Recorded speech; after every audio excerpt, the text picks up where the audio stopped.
Boa noite, meus irmãos. Tá todo mundo bem?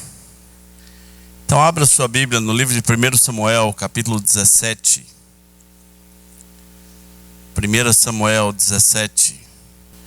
A gente vai refletir um pouquinho na história de Davi e Golias. A partir do versículo 24. Todos os israelitas, vendo aquele homem, fugiam de diante dele e temiam grandemente. E diziam uns aos outros: vistes aquele homem que subiu? Pois subiu para afrontar a Israel. A quem o matar, o rei o cumulará de grandes riquezas e lhe dará por mulher a filha, e a casa de seu pai isentará de impostos em Israel. Então falou Davi aos homens que estavam consigo, dizendo: que farão aquele homem que ferir este filisteu e tirar a afronta de sobre Israel? Quem é, pois, este incircunciso filisteu para afrontar os exércitos do Deus vivo? E o povo lhe repetiu as mesmas palavras, dizendo: assim farão ao homem que o ferir. Ouvindo Eliabe, seu irmão mais velho, falar a aqueles homens, acendeu-se-lhe a ira contra Davi e disse: por que desceste aqui, e a quem deixaste aquelas poucas ovelhas no deserto? Bem conheço a tua presunção e a tua maldade. Desceste apenas para ver a peleja. Respondeu Davi: que fiz eu agora? Fiz somente uma pergunta. Desviou-se dele para outro e falou a mesma coisa, e o povo lhe tornou a responder como dantes. Ouvidas as palavras que Davi falara, anunciaram-nas a Saul, que mandou chamá-lo. Davi disse a Saul: não desfaleça o coração de ninguém por causa dele. Teu servo irá à peleja contra o filisteu. Porém Saul disse a Davi: contra o filisteu não poderás ir para pelejar com ele, pois tu és ainda moço, e ele é guerreiro desde a sua mocidade. Respondeu Davi a Saul: teu servo apacentava as ovelhas de seu pai, quando veio um leão ou um urso e tomou um cordeiro do rebanho, e eu saí após ele e o feri e livrei o cordeiro da sua boca. Levantando-se ele contra mim, agarrei-o pela barba e o feri e o matei. Então, o teu servo matou tanto o leão como o urso. Este incircunciso filisteu será como um deles, porquanto afrontou os exércitos do Deus vivo. Disse mais Davi: o Senhor me livrou das garras do leão e das do urso, ele me livrará das mãos deste filisteu. Então disse Saul a Davi: vai-te e o Senhor seja contigo. Saul vestiu a Davi da sua armadura e lhe pôs sobre a cabeça um capacete de bronze e o vestiu de uma couraça.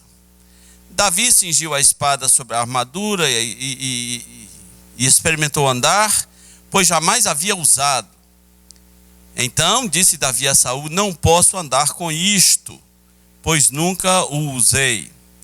E Davi tirou aquilo de sobre si, tomou o seu cajado na mão, escolheu para si 5 pedras lisas do ribeiro e as pôs no alforje do pastor, que trazia, a saber, no surrão, e lançando mão da sua funda, foi-se chegando ao filisteu.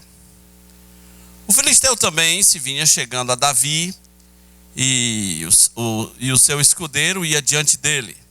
Olhando o filisteu, vendo a Davi, o desprezou, porquanto era moço, ruivo e de boa aparência. Disse o filisteu a Davi: sou eu algum cão para vires a mim com paus? E pelos seus deuses o amaldiçoou o filisteu a Davi. Disse mais o filisteu a Davi: vem a mim e darei a tua carne às aves do céu e às bestas feras do campo. Davi, porém, disse ao filisteu: tu vens contra mim com espada e com lança e com escudo. Eu, porém, vou contra ti em nome do Senhor dos exércitos, o Deus dos exércitos de Israel, a quem tens afrontado. Hoje mesmo o Senhor te entregará nas minhas mãos. Ferir-te-ei, tirar-te-ei a cabeça, e os cadáveres do arraial dos filisteus darei hoje mesmo às aves do céu e às bestas feras da terra. E toda a terra saberá que há Deus em Israel. Saberá toda esta multidão que o Senhor salva, não com espada, nem com lança, porque do Senhor é a guerra, e Ele vos entregará nas nossas mãos. Sucedeu que, dispondo-se os filisteus a encontrar-se com Davi, este se apresentou e, deixando as suas fileiras, correu de encontro ao filisteu. Davi meteu a mão no alforje e tomou dali uma pedra, e com a funda lhe atirou, e feriu o filisteu na testa. E a pedra encravou-se-lhe na testa, e ele caiu com o rosto em terra. Assim, prevaleceu Davi contra o filisteu com uma funda e com uma pedra, e o feriu e o matou, porém não havia espada na mão de Davi. Pelo que correu Davi, lançando-se sobre o filisteu, tomou-lhe a espada, desembainhou-a e o matou, cortando-lhe com ele a cabeça. Vendo os filisteus que era morto o seu herói, fugiram. Então os homens de Israel se levantaram e jubilaram e perseguiram os filisteus até Gate e até as portas de Ecrom, e caíram os filisteus feridos pelo caminho de Saraim até Gate, até Ecrom. Então voltaram os filhos de Israel de perseguirem os filisteus e lhes despojaram os acampamentos. Tomou Davi a cabeça do filisteu e trouxe a Jerusalém, porém as armas dele pô-las Davi na sua tenda. Quando Saul viu sair Davi a encontrar-se com o filisteu, disse a Abner, o comandante do exército: de quem é filho este jovem, Abner? Respondeu Abner: tão certo como tu vives, ó rei, não sei. Disse o rei: pergunta, pois, de quem é filho este jovem. Voltando Davi de haver ferido o filisteu, Abner o tomou e o levou à presença de Saul, trazendo ele na mão a cabeça do filisteu. Então Saul perguntou: de quem és filho, jovem? Respondeu Davi: filho de teu servo Jessé, o belemita. Amém? Que história, hein? Que história.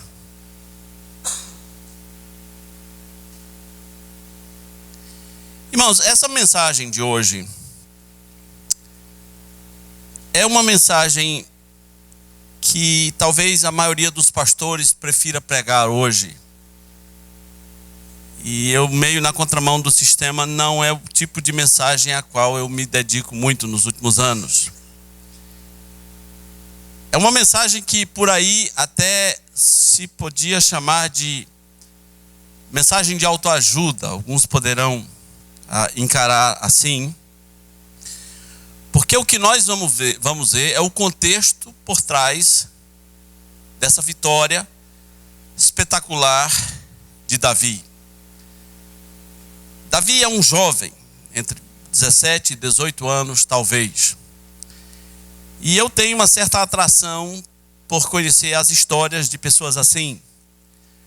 De pessoas que desde cedo são muito objetivas no que querem, são muito determinadas.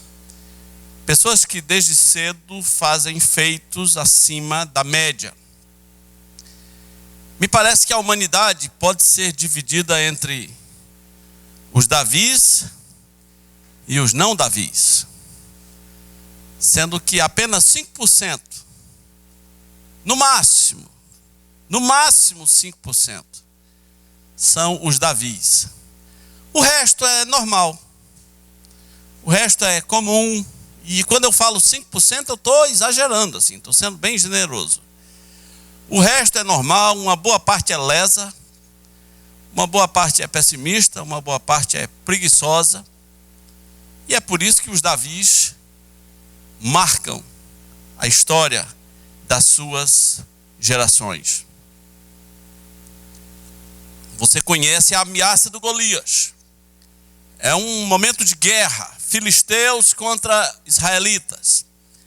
As tropas alinhadas para batalhas, algo meio parecido com aquilo que você vê nos filmes. E um cara propõe algo diferente. Diz: para que alinhar batalhas? Para que derramar tanto sangue? Eu quero propor um duelo. O melhor homem de vocês contra mim. E aí quem vencer, o outro lado será escravo. Pronto, o outro lado vai pagar impostos. O outro lado será subjugado. E a Bíblia diz que ele vinha todos os dias, ficava em cima do monte e gritava isso em direção ao exército de Israel. Todos os dias. E pelo tamanho do homem, não houve ninguém que tivesse coragem.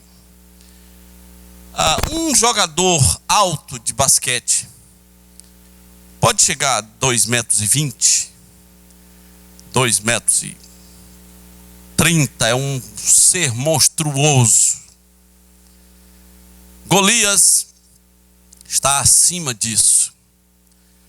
Golias é um homem talvez com mais de 2,5 metros, um homem musculoso, um homem de uma mão enorme, e para assustar, cada mão tem 6 dedos. Ele é uma criatura desbocada, ousada. Ele é o Golias. E os soldados de Israel ouvem esse desafio de Golias e falam no seu coração: e tô fora. Não vai dar. Se um homem desse der uma mãozada na minha orelha, nunca mais eu acho o tampão do meu ouvido. Então, tô fora. Enquanto isso, o rapaz, 17 anos, está apacentando ovelhas. E o pai dele tem 3 filhos na guerra, né? Eliabe, Samá e o outro lá, que eu não me lembro o nome.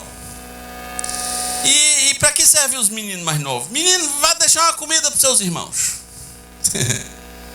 Vai deixar uns queijos. E eu acho aqui que rolou até um suborno, né?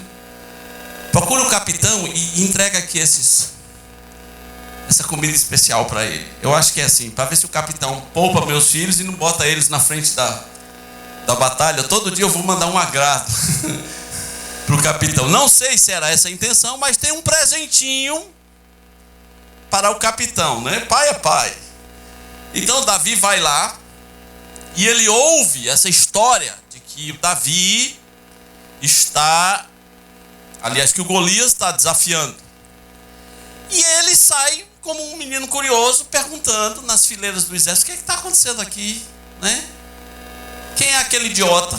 Porque ele ouviu Davi falar, né?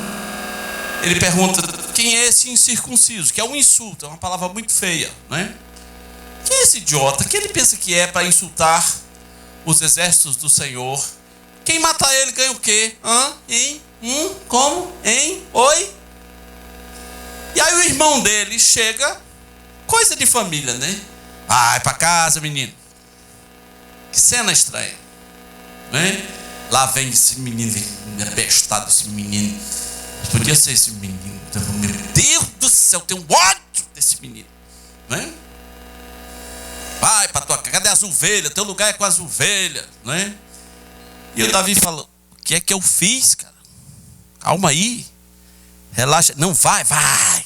Eu sei o que você veio fazer aqui. Você veio só ficar vendo a guerra.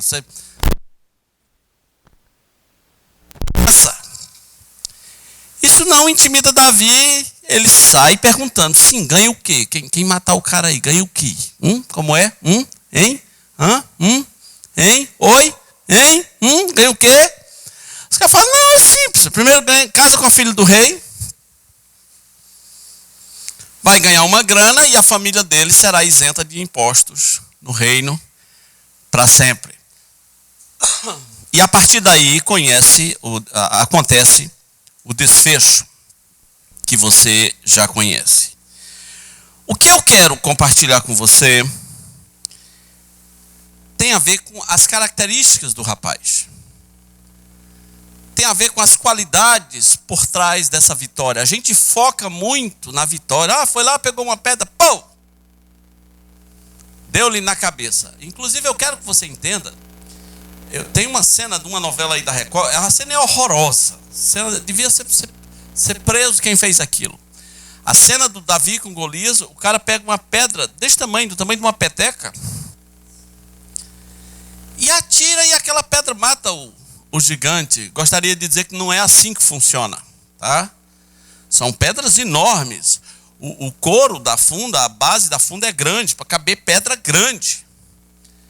E eu sei o que eu estou falando, porque alguém já quis me matar com uma funda por uma manhã inteira. Quem não souber dessa história, um dia eu conto para você os perrengues que eu passei dentro de uma floresta, fugindo.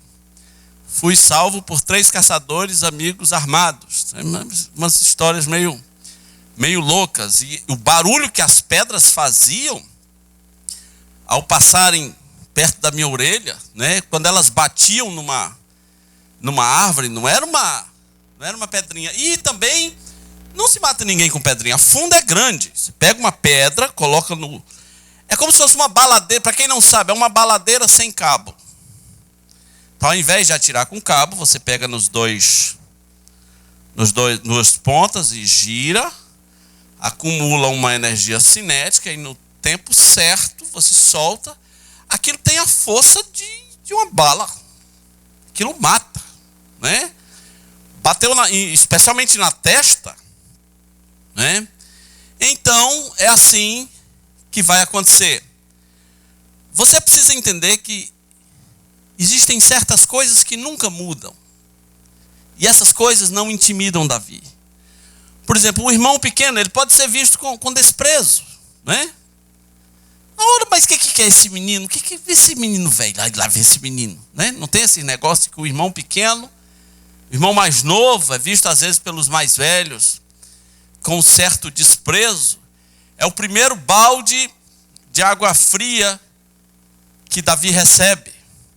Depois o próprio rei fala: meu filho, isso não vai dar certo. Você é só um menino, você é só um moço.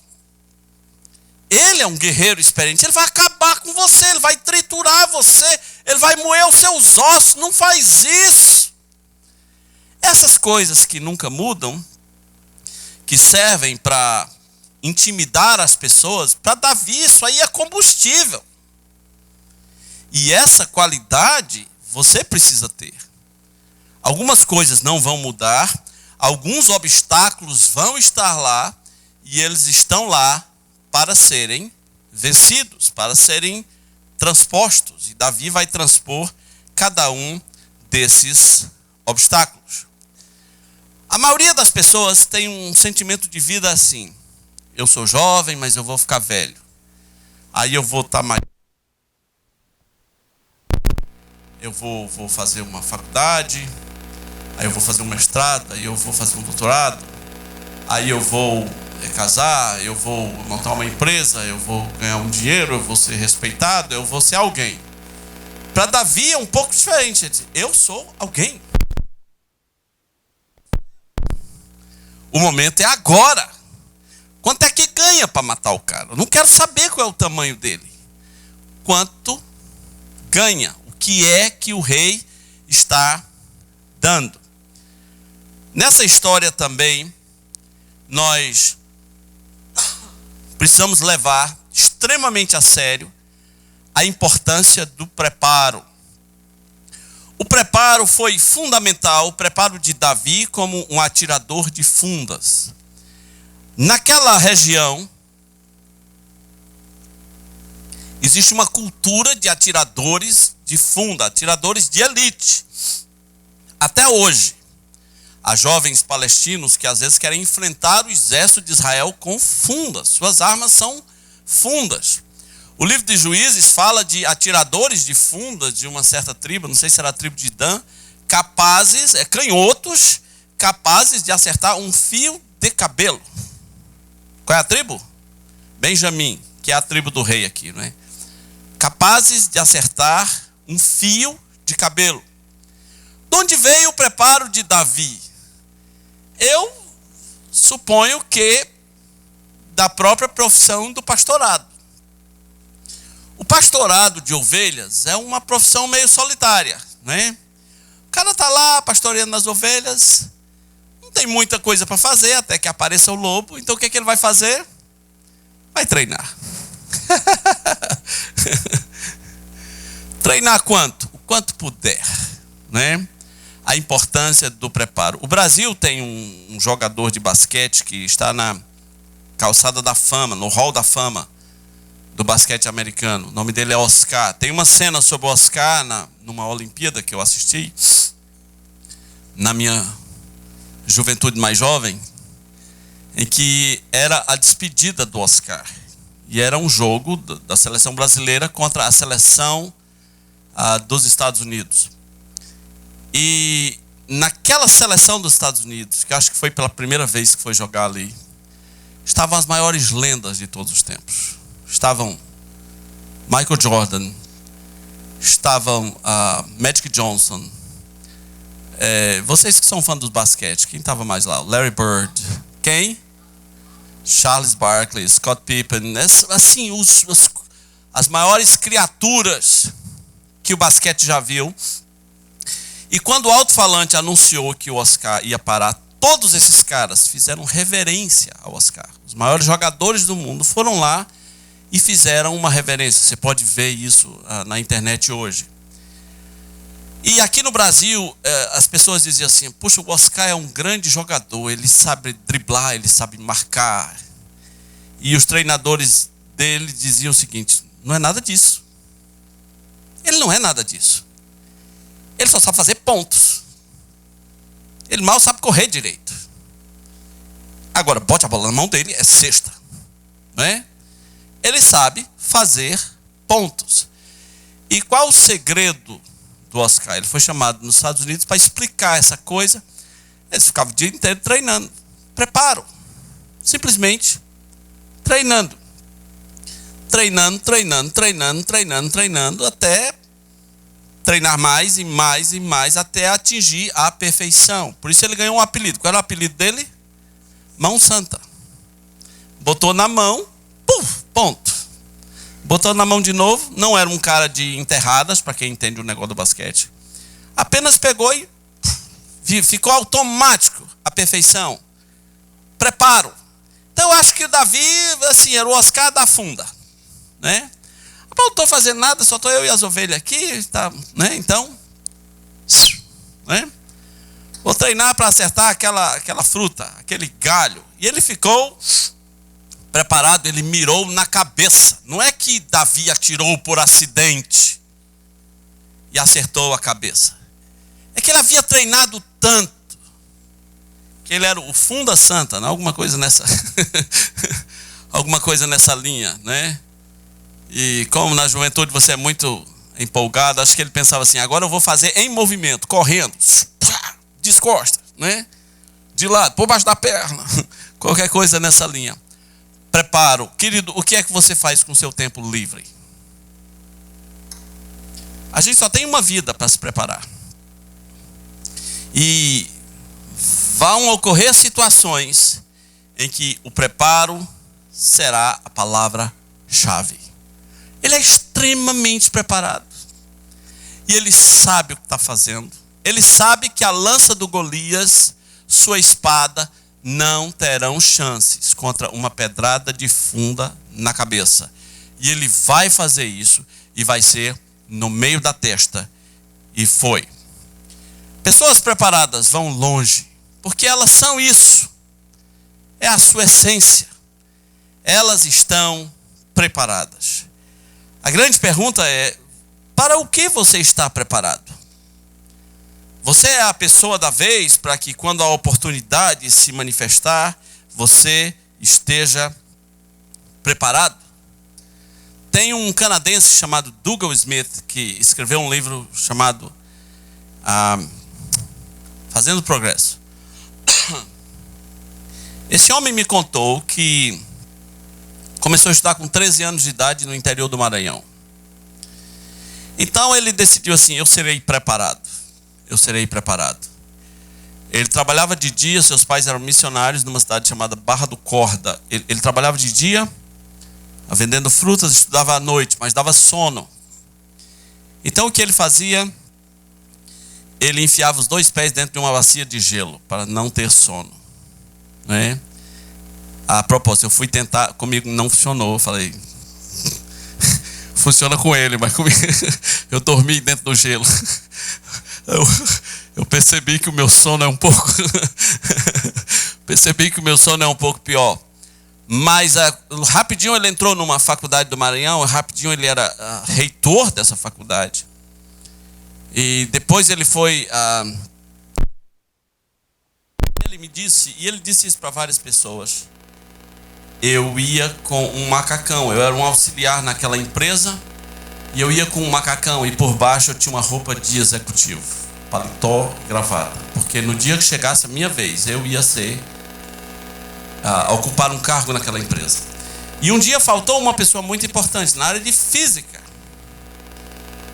e ele disse: eu posso substituir essa pessoa. E assustou a todos. Fazer uns cálculos, e ele os fez. Ele disse: mas você precisa de paletó e gravata, e já está aqui. Tirou o macacão, né? Preparo. As pessoas às vezes menosprezam essa palavra, preparo. Na vida você tem que estar preparado. Para o que você está preparado? A propósito, essa pessoa ficou muito rica. Eu o conheci porque ele tinha um ministério muito especial. Ele ficou tão rico que o ministério dele era dar dinheiro para as pessoas. Para as pessoas não, para igrejas. Eu falei: preciso conhecer esse cara, né? E nos conhecemos. Eu falei: eu preciso de dinheiro. Eu preciso de dinheiro. Tinha um projeto que a gente estava fazendo, eu falei: preciso de dinheiro, né? Mas um outro aspecto de Davi, uma característica por trás dessa vitória, é que ele é uma pessoa extremamente confiante. Sua personalidade é de alguém confiante. Se tem uma coisa que vai destruir você, é você não ser confiante. É você ser, como se diz no seringal, um acabrunhado, né?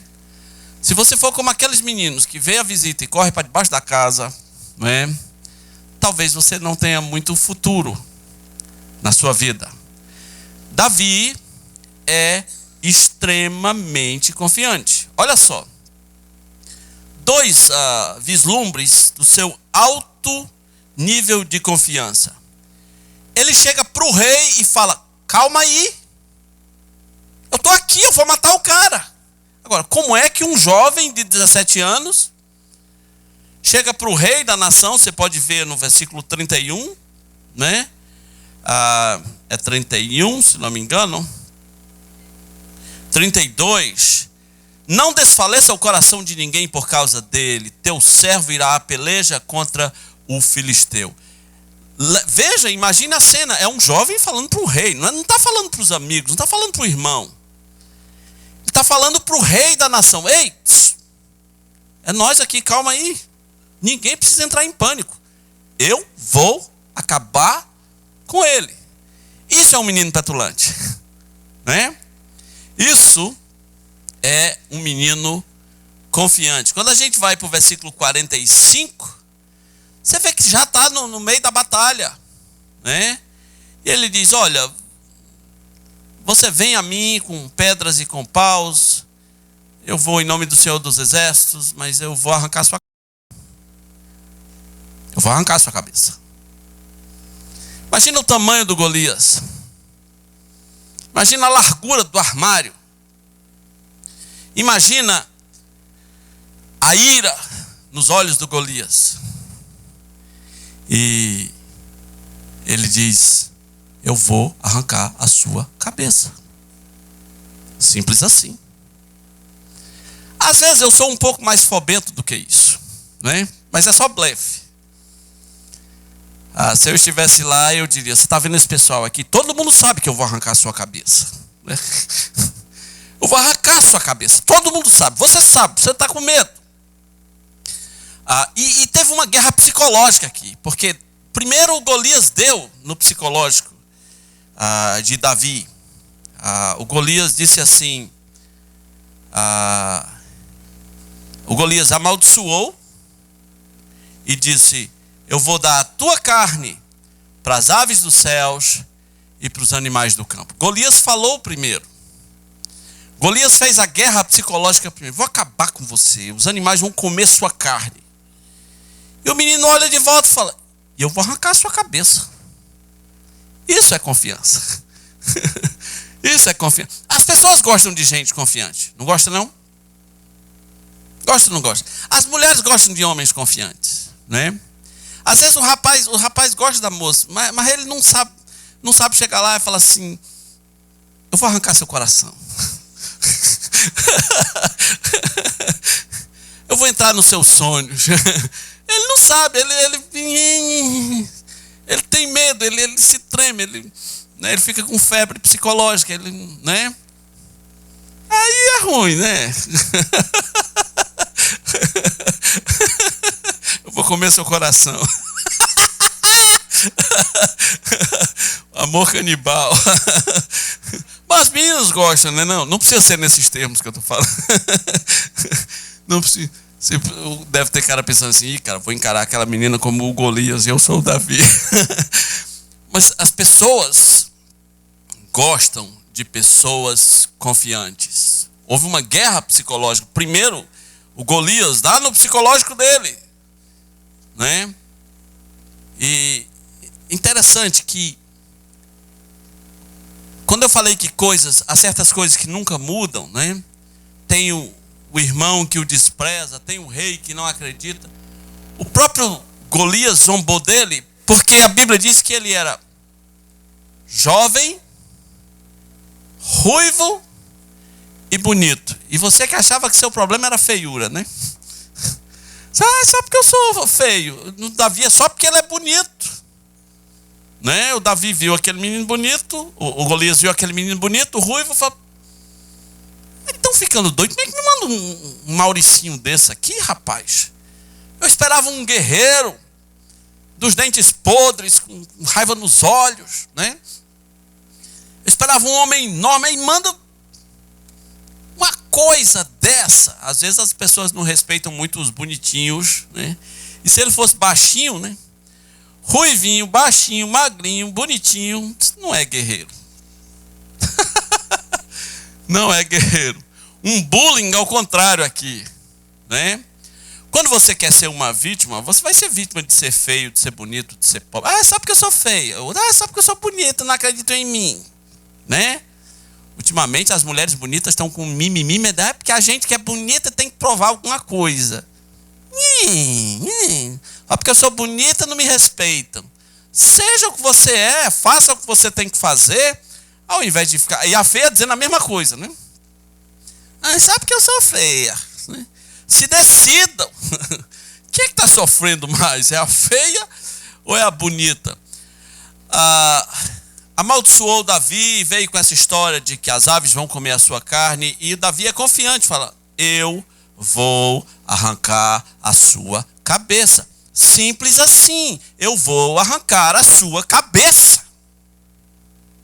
E os soldados que estão com você, eles vão ter que correr, porque o bicho vai pegar. Tem uma pergunta que a gente também precisa fazer por trás dessa vitória de Davi. Qual é seu estilo? Davi foi muito fiel ao estilo dele. E às vezes a gente precisa ser fiel ao nosso estilo. Havia um estilo de guerra. Um estilo previsível. Era uma armadura, né? Que mais? Um escudo, uma lança, uma espada. Aí pegaram o Davi e tentaram enquadrar ele no estilo, né? Deram a armadura, para ele ficar aquela armadura frouxa, aquele negócio, né? E o Saul fala, não, mas você precisa da armadura. Falo, não, eu não sei usar isso aqui não. Esse não é o meu estilo. Qual é meu estilo? 5 pedras e uma funda. Eu só preciso disso. É engraçado, não disseram as regras. Não falaram assim, vai ser com lança, espada, correntes, cacetetes. Não falaram as regras. E esse é o estilo de Davi. Olha, a gente sofre muito quando a gente tenta se enquadrar em estilos que não são os nossos. Não são. Você sabe, quando eu saí do seminário, eu fui o pastor de paletó e gravata. Você acredita nisso? Você acredita, né? Eu fiz o estilo. E eu me odiei, né? Não que eu não goste daquele negócio. É até legal, tem dia que é bacana, né? Mas é porque aquilo era encarado com uma essência de autoridade, com uma essência de santidade, com uma essência de ser sério, com uma essência de espiritualidade. Eu falei, gente, eu conheço muito canalha de paletó. Eu não posso fazer esse teatro, eu não posso seguir, esse não sou eu, aquela pessoa não era eu. O cara da armadura não era Davi.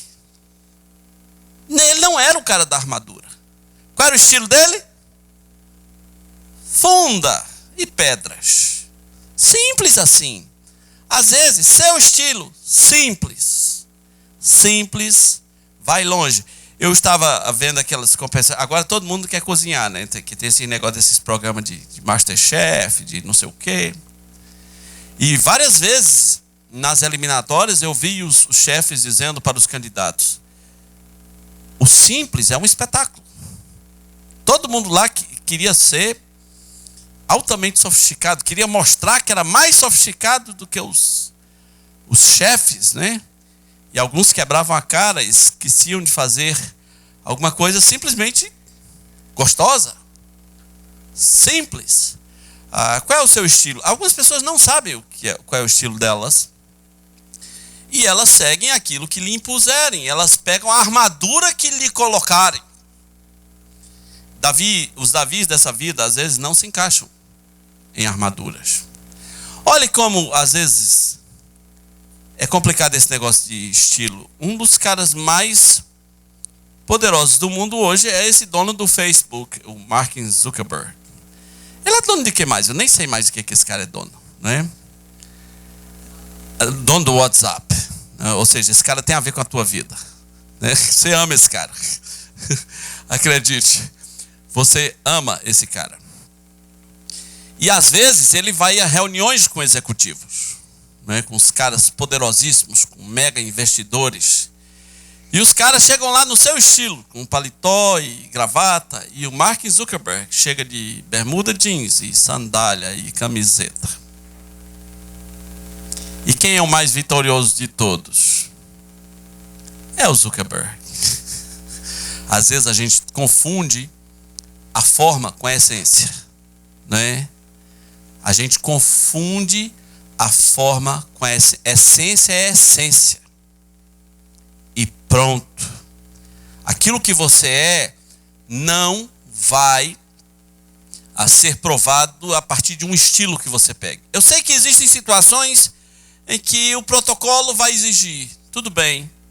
Mas quando você puder ser quem você é, simplesmente seja quem você é. Nós precisamos pensar também sobre condições ideais. A Bíblia diz, quem espera condições ideais jamais vai semear. Está lá nos provérbios. Espera o tempo perfeito, jamais vai semear. A palavra de Deus deixa bem claro, no versículo 50, que Davi não tinha espada. As condições ideais seriam pelo menos ter uma espada. Ele tem funda e a pedra.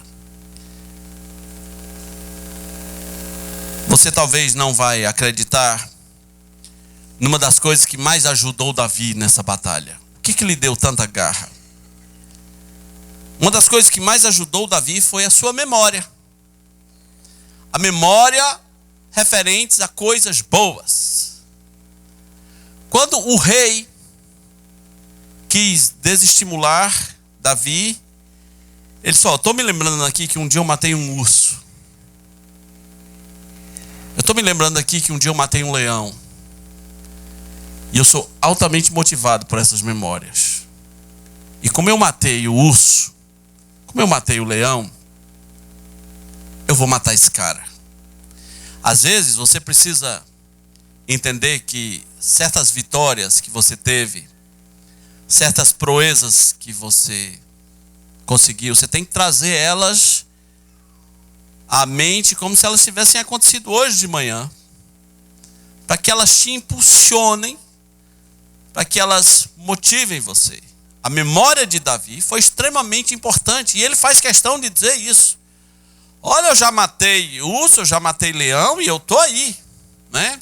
Eu posso fazer isso. Se eu não tive medo disso, não vou ter medo dessa pessoa. Eu queria encerrar dizendo duas coisas que a gente vê em Davi, que não vê na maioria, não vou nem dizer na maioria das pessoas, mas na maioria dos jovens. A primeira delas é que ele é uma pessoa extremamente espiritualizada. Apesar de ser esse guerreiro maluco, ele é extremamente espiritualizado. Se você fizer uma leitura detalhada, você vai ver sinais da sua espiritualidade o tempo todo. Por exemplo, no versículo 26, ele chama os exércitos de Israel de os exércitos do Deus vivo. Ele vê conexões espirituais no exército de Israel. No versículo 37, por exemplo, ele disse que quem o havia livrado das garras do leão e do urso havia sido Deus. Ele disse isso na presença do rei. No versículo 45, no meio do campo, no meio da batalha, ele diz para o guerreiro: eu vou a ti em nome do Senhor dos exércitos. Seus passos são espirituais, seu pensamento é espiritual, sua forma de raciocínio é espiritual. No versículo 47 ele diz: toda essa multidão vai saber que o Senhor salva, não com espada nem com lança, porque do Senhor é a guerra e ele vos entregará nas nossas mãos. Extremamente espiritualizado o rapaz. Continue lendo, você vai ver as interpretações espirituais que ele faz de cada aspecto da batalha. E por último, ele simplesmente é um jovem que vai marcar com influência. Porque quando todo Israel viu que ele derrotou o Golias, o que aconteceu? Perseguiram os filisteus e tomaram os despojos. Perseguiram os filisteus. Pessoas assim são curiosas, não são não? Indo para a batalha, o rei tinha dito: Abner, esse menino é filho de quem mesmo? Que esse menino, que esse rapaz? Quando você é uma pessoa confiante, quando você faz o que tem que ser feito, quando você é preparado, acredite, vão querer saber quem é seu pai. Vão querer saber quem é sua mãe. É filho de quem mesmo? De onde vem? Quem é? De onde surgiu? Quem é? Meu Deus, quem é esta pessoa? E quando ele volta, e o Abner não sabia, mas quando ele volta, ele já contaminou o exército inteiro. E ele volta com a cabeça do Golias na mão. Ele vem, isso é brutal demais. Ele vem para saudar o rei. Ele vem para ver o rei com a cabeça do Golias na mão. E de novo, Saul faz a pergunta: Abner, de quem é esse menino? De quem que é filho? É do seu Jessé. Seu Jessé. Que Deus nos ajude a sermos essas pessoas preparadas, confiantes para o que for, né? Sim, eu vou arrancar sua cabeça, né? Isso é legal de dizer, né, não? Sim, vou comer seu coração. Sim, menina, vou entrar no seu sonho, você não faz ideia. Você sabe que eu sou o homem da sua vida. Lá no íntimo você sabe, você está com medo, mas relaxa aí. Relaxa, eu sou do bem. É assim que você fala?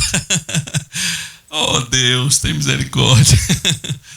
Nosso Deus, queremos te agradecer por esses exemplos vivos. A tua palavra nos diz que tudo quanto outrora foi escrito, para o nosso ensino foi escrito. E que essas características, meu Deus, estejam sendo levadas a sério por nós. Pedimos em nome de Jesus. Amém.